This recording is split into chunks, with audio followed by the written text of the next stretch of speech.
भास्कर का उदय हुआ है। इन किरणों की ताकत बनकर सभी जलाशय अब सूखे, उड़ेगा पानी बाष्प बनकर, नभ में जाकर जमेगा सारा, गर्जन उठती बादल बनकर।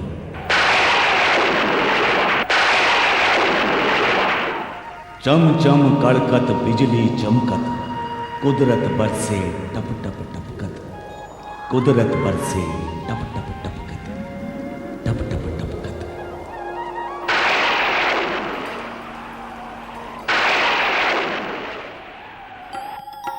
कौन हो तुम? कौन हो तुम? कौन हो तुम? हाँ, कौन हो तुम? कौन हो? अरे बाबा, कौन हो तुम? कौन हो तुम? कौन हूं मैं? मैं जलबिंदु, आकाश से सर्वत्र बरसने वाला जलबिंदु। तुम कहते हो ना, जल अर्थात जीवन। बिल्कुल ठीक, तुम्हारा और मेरा जीवन एकदम एक जैसा है। जब मैं आकाश से बरसता हूँ तो पूरा लावारिस होता हूँ, पर जब धरती माता पर गिरता हूँ तब यही मिट्टी मुझे अपनी गोद में ले लेती है। और मेरी वृद्धि करना, मेरी देखभाल करना, ये सब तो तुम पर निर्भर करता है, क्योंकि मैं अपना जीवन तुम्हें सौंप देता हूँ। और एक बात बता दूं कि मैं सारे जग में बरसता हूँ, वो भी धुआंधार और सर्वव्यापी। पर इसमें से तुम्हारे हिस्से में कितना आता हूँ? सिर्फ 1%।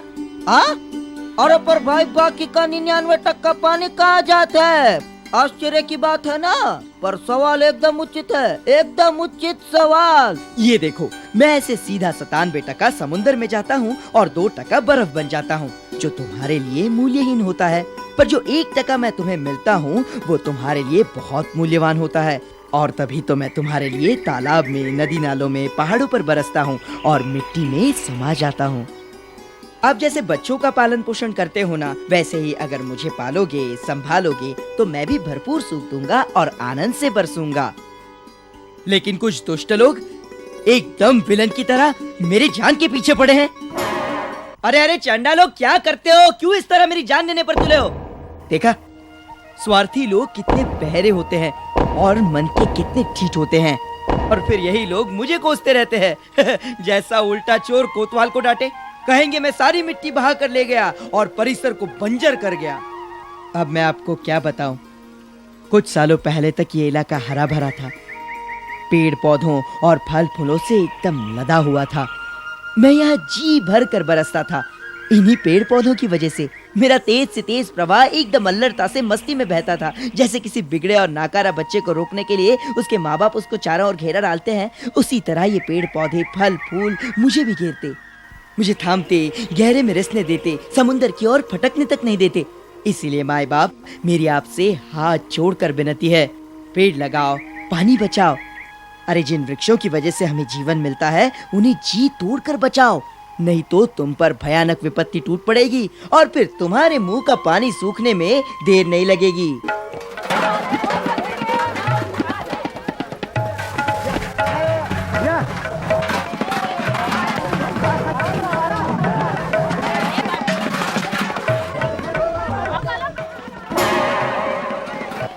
देखा कैसा फालतू बह रहा हूँ मैं, और फिर यही मुझे गाली देंगे, पानी की कमी, पानी की कमी। अरे मुझे पानी धक्का देता है। अभी बताता हूँ तेरे को। अभी पानी दो। अरे क्या चल रहा है? इधर आ तू पहले। धक्का दे, पानी नहीं लेने देगा।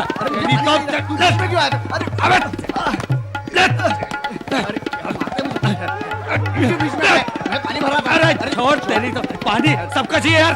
दिमाग खराब कर रहा है। बैठ को। अरे अरे अरे अरे, ये क्या कर रहे हो तुम लोग? अरे रुको तो सही, रुको। इतने सारे लोग हैं गांव में और 2 टैंकर पानी किस किस मुंह को पूरा पड़ेगा?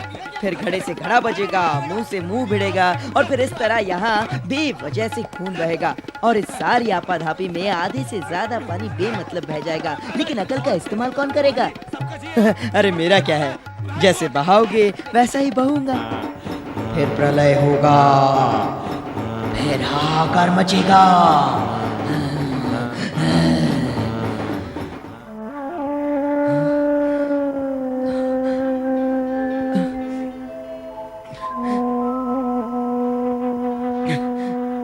नहीं नहीं, मुझे गालियां शाप मत दीजिए।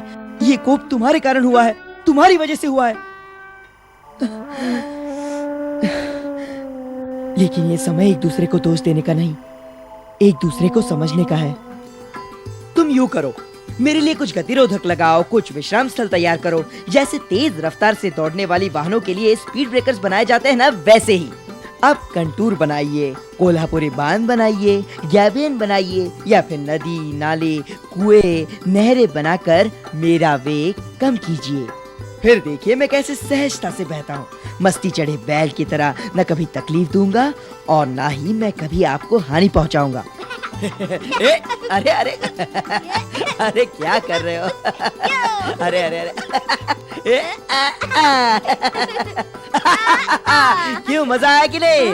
अच्छा दोस्त, मेरे साथ हमेशा यूं खेलते रहो, पर मेरे जीवन के साथ कभी मत खेलना। चलो जरा मुझे किसी अच्छे तालाब में ले जाकर छोड़ो, ताकि मैं तुम्हारे लिए सदा काम आ सकूं। तालाब? और यहाँ? तुम्हें मालूम नहीं? चलो दिखाता हूँ, आओ आओ।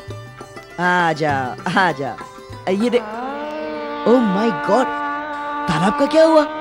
यहाँ तालाब? हाँ, what a joke. What a joke क्या, मुझे याद है यहाँ निश्चित ही एक तालाब था। सचमुच उस जमाने की बात ही कुछ अलग थी। उन हरी हरी वादियों में हंसता खेलता हुआ, अपनी मस्ती में झूमता, मैं उछल कूद करता। लेकिन खुद को इंटेलिजेंट समझने वाले लोगों ने उसको भरकर यहाँ कंक्रीट का शहर बसा दिया और मुझे बेघर कर दिया। How sad. अब मुझे खुद के लिए एक घर तलाश करना चाहिए। चलो bye bye. Bye bye bye. एक अकेला इस शहर में, रात में और दोपहर में, आशियाना ढूंढता है आबुदाना। अरे भाया शू करे छे, क्या कर रहे हो? देख रहे हो ना, जहाँ जहाँ मेरा घर है वहाँ गंदगी डाल देते हैं और फिर पानी पर रासायनिक फासायनिक प्रक्रिया करने के लिए पैसों का दुरुपयोग करते हैं। लेकिन मैं कहता हूँ ये गंदगी डाली ही क्यों जाए? इधर मेरे घर में सत्यानाश तो हो ही रहा है और उधर खुद के घर में भी सत्यानाश कर रहे हैं।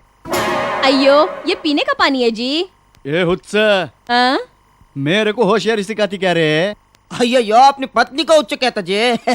उच्च का मतलब पागल है, ये तो उल्टा चोर कोतवाल को डांटे। ये है घर का हाल। अब जरा बाहर देखें।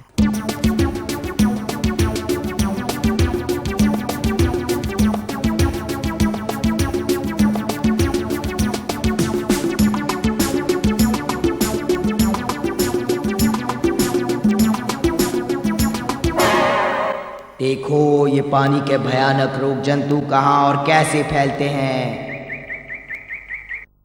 खा बेटा खा।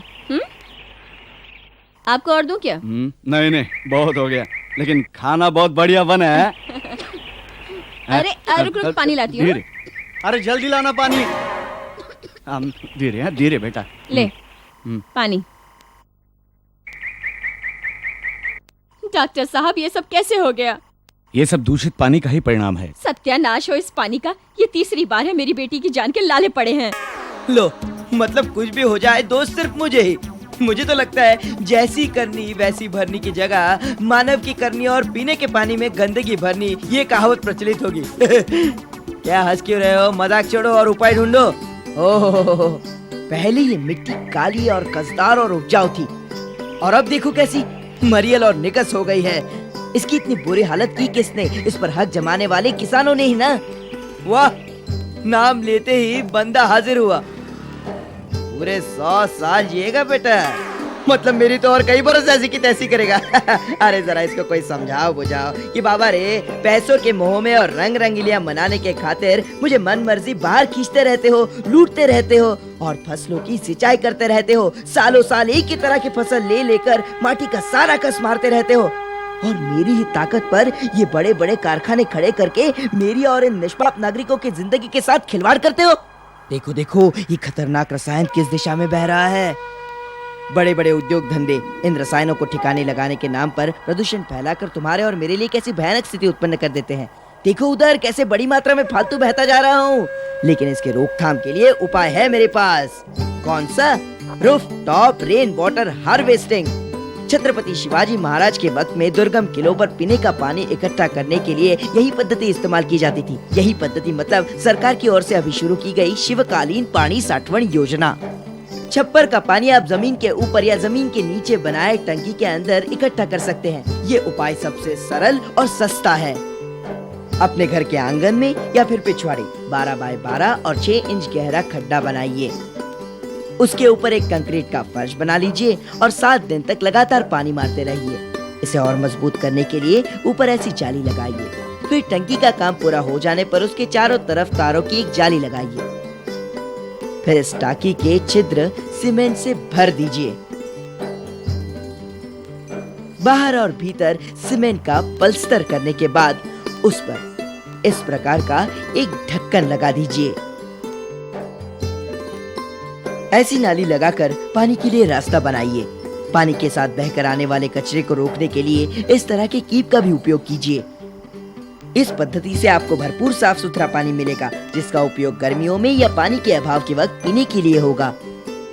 टंकी खाली होने पर उसकी देखरेख, मरम्मत, सफाई करना जरूरी है, लेकिन ये सब बरसात से पहले। हाँ, पानी जीव जंतु रहित है या नहीं, इसकी समय समय पर जांच करवा लेनी चाहिए। ये और इस तरह की अनेक पद्धतियों के मार्फत अगर तुम मेरी देखरेख करोगे तो मैं तुम्हें भरपूर सुख दूंगा।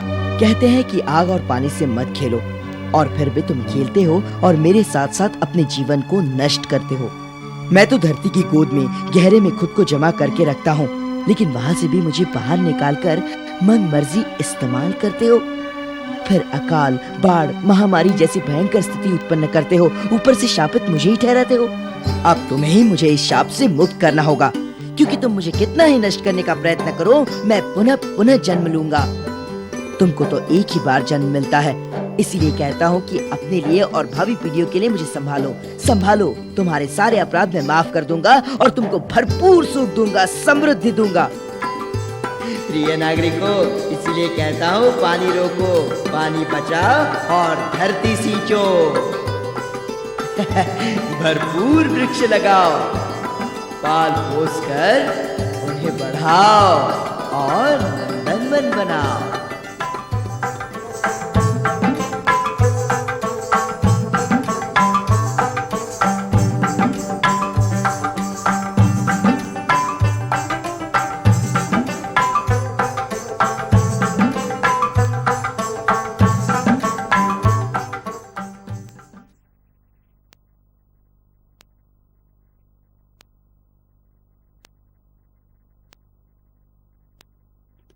पानी के अभाव से परेशान होकर गांव वालों ने तय किया कि सरकार की 90% रकम और खुद की 10% रकम लगाकर गांव में पानी लाया जाए। अब क्या हुआ?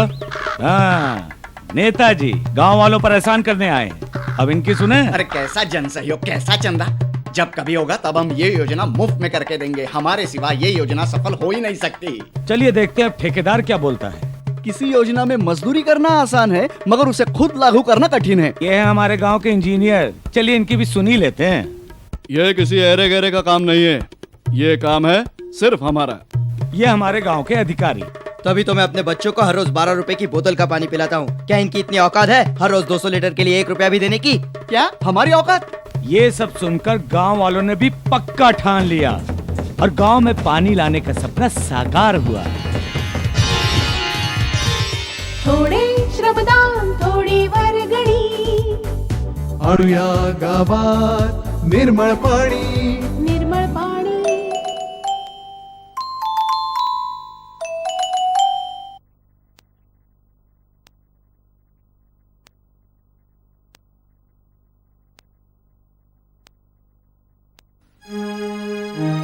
स्त्री जन्मात तुझी कहाणी, वण वण फिरुनी नाही पाणी।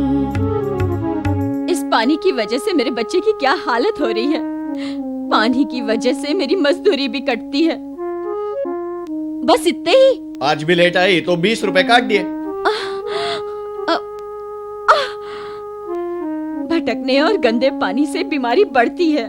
सारी मजदूरी डॉक्टर की जेब में चली जाती है। इस पर उपाय सरकार के 90% और आपके 10% खर्चे से और श्रमदान से सार्वजनिक नल गांव में लाइए। पानी के लिए रोज की कमाई से सिर्फ 1 रुपया बचाइए। बदले में सारे परिवार के लिए 200 लीटर पानी पाकर सुखी और समृद्ध होइए। थोडे श्रमदान थोडी वर्गणी, आणूया गावात निर्मळ पाणी,